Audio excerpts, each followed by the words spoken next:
حبيبي محمد محمد محمد خير المرسلين. Assalamualaikum warahmatullahi wabarakatuh. Saudara-saudara kaum muslimin yang dimuliakan Allah Subhanahu wa taala, terkhusus para santri, para pelajar, para mahasiswa, mahasiswi dimanapun berada. Profesor Dr. Kiai Haji Ali Mustafa Ya'qub pernah menyampaikan, setidaknya 3 hal yang harus dilakukan oleh seorang santri, seorang pelajar, seorang mahasiswa apabila ingin berhasil dalam belajarnya. Pertama, ad-dirasah. Yang kedua, al-munazzamah. Yang ketiga, at-tasliyah. Ini yang beliau sebut dengan trilogi pendidikan atau trilogi santri, trilogi pelajar. Apa itu ad-dirasah? Ad-dirasah adalah fokus atau konsisten, istiqomah dalam belajar. Ketika seseorang ingin mendapatkan apa yang dia harapkan dari ilmu, maka dia harus fokus dalam belajarnya. Kita tahu bahwa kewajiban belajar merupakan perintah langsung daripada baginda Nabi besar Muhammad sallallahu alaihi wasallam, sebagaimana sebuah hadis yang diriwayatkan oleh sahabat mulia Sayyiduna Anas bin Malik radhiyallahu an, bahwasanya baginda Nabi besar Muhammad sallallahu alaihi wasallam mengatakan, talabul ilmi faridah ala kulli muslimin. Mencari ilmu itu merupakan sebuah kewajiban bagi setiap muslim. Yang pertama, ad-dirasah. Kalau beliau Prof. Ali Mustafa Ya'qub menggambarkan dirasah ini harus lebih banyak. Tetapi tidak cukup hanya belajar.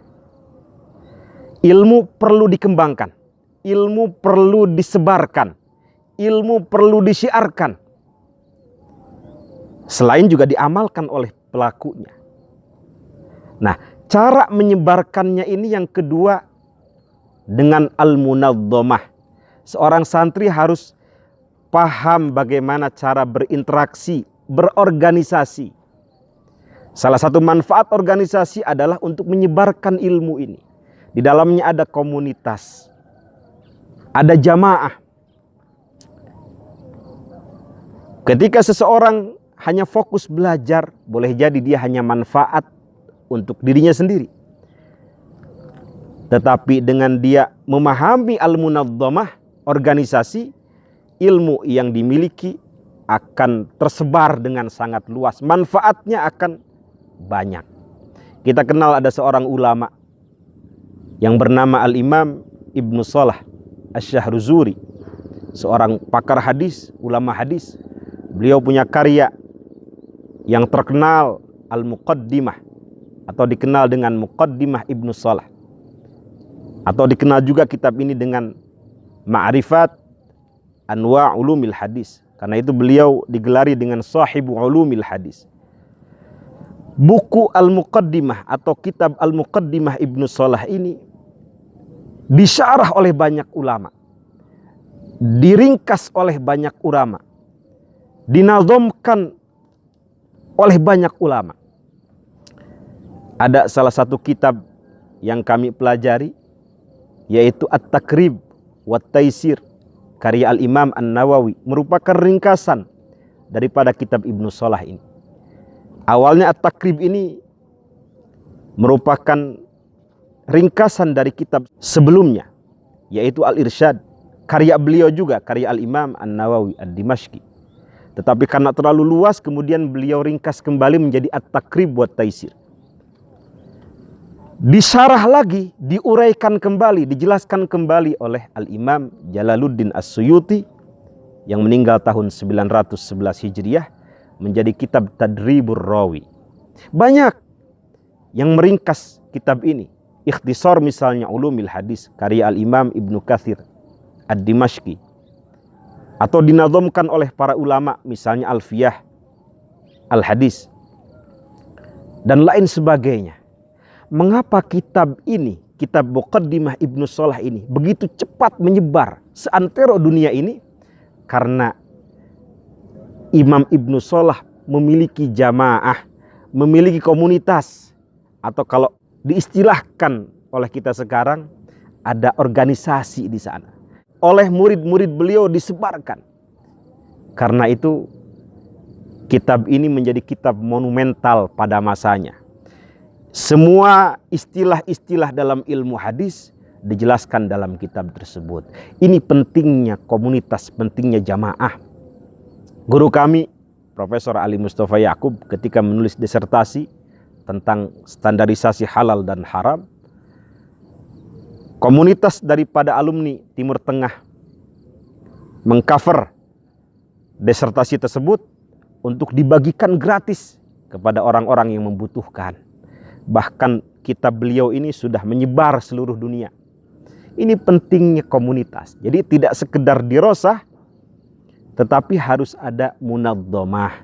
Meskipun porsi munadzamah ini tidak sebesar dirosah.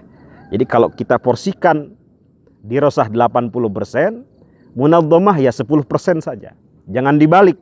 Munadzamah 80%, kita fokus organisasi, tapi dirosah tidak ada. Bagaimana akan menyampaikan ide, gagasan, kalau tidak dirosah yang didahulukan? Yang ketiga, seorang pelajar, seorang santri tidak melulu fokus belajar, tidak melulu fokus organisasi, tetapi harus ada tasliyah, harus ada rekreasi, hiburan. Tetapi jangan dibalik, hiburannya 80%, belajarnya 10% tidak. Makanya di pesantren-pesantren, di kampus-kampus ada libur semester. Itu sebagai bentuk istijmam. Dan ini dilakukan oleh Nabi. Nabi terkadang dalam satu waktu tidak masuk untuk mengisi pelajaran. Kenapa? Agar tidak bosan para santri itu. Ada libur. Sayyidah Aisyah radhiyallahu anha ummul mukminin seringkali diajak oleh Nabi ketika dalam keadaan jenuh untuk melihat permainan-permainan yang dilakukan oleh orang-orang Arab. Setelah selesai, hilang kejenuhannya, kembali untuk fokus belajar. Dan beliau kemudian menjadi pakar fikih, ulama perempuan di bidang hadis, dan termasuk ummul mukminin yang paling banyak meriwayatkan hadis.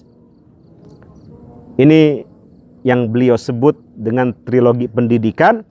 Apabila seorang santri, seorang pelajar, seorang mahasiswa dalam sebuah komunitas ingin berhasil dalam proses belajarnya, setidaknya harus menjalankan 3 trilogi ini, yaitu ad-dirasah, belajar, al-munadzamah, organisasi, yang ketiga at-tasliyah.